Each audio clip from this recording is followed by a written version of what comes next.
The gentleman from Texas, Mr. Paul, is recognized for 5 minutes. Thank you, Mr. Speaker. I ask unanimous consent to revise and extend my remarks. Without objection, so ordered. Mr. Speaker, the markets today are reeling. The financial markets are indeed in big trouble.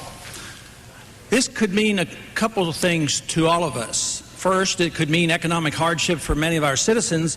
It also could mean that our budget figures will be completely changed here in the not-too-distant future, and we should be paying attention. Some people claim that they're not quite sure why markets go up and all of a sudden crash.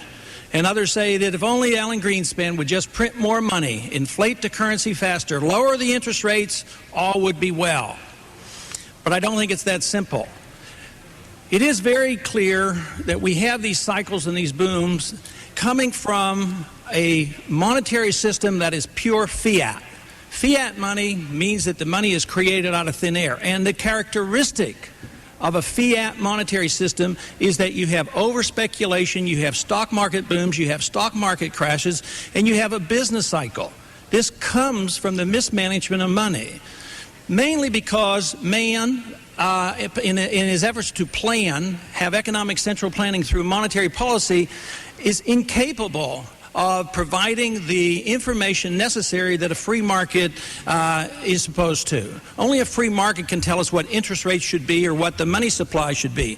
But we have become dependent on a Federal Reserve System that pretends to know all these things, and we have allowed Alan Greenspan to believe that he can regulate the entire economy as well as the stock market by the Open Market Committee. Inflation is nothing more than the creation of new money out of thin air. Sometimes it raises prices in certain areas, other times in other places. But the whole principle of fiat money is that when you create new money, you devalue the value, you lower the value of the dollar. And this is what's happening. Right now, we're increasing the money supply as measured by MZM at the rate of 20% per year. This means that ultimately that dollar that we use to purchase goods and services will go down in value. And yet the only thing that we hear about is the cry to the Federal Reserve, just print more money faster because that will save us all. It will raise the stock market. It will make sure that the economy does not go into a downturn. This is not the case. Ultimately, what we have to have is monetary reform, currency reform. We have to have a time when, once again, we have a money that can't be created out of thin air. We have to have money of value, something that government and politicians can't create out of thin air. Unless we address that, we're going to continue with these problems. And this can be very serious. Just in the last year, there's been $4 trillion of value lost in the stock market. Of course, it was artificially high. Now it's going to be artificially low. And these sudden changes reflect the disequilibrium that's built into the system once we have a monetary system of this sort. You know, in 1996, the chairman of the Federal Reserve Board talked about the exuberance, the irrational exuberance in the stock market. And yet, I think he knew, I certainly knew, and others knew that there was irrational exuberance because even at that time, we were printing money like crazy. There was over-speculation. If he had been seriously concerned about the exuberance getting out of control in 1996, he might have considered not inflating the currency quite so rapidly, not devaluing the money quite so rapidly.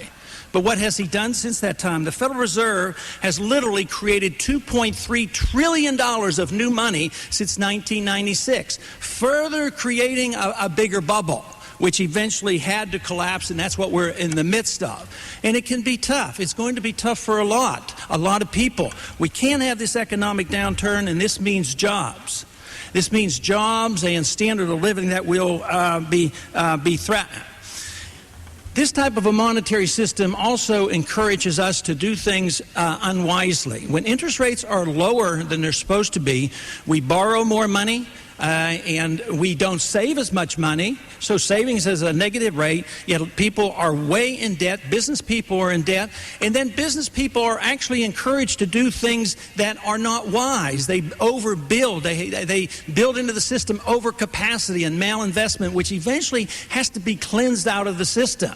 So this mantra of saying all we need is more inflation won't work. Inflation caused the problem. The inflation of the monetary system is the problem.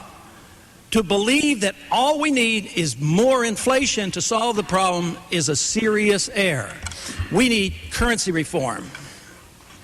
Has expired.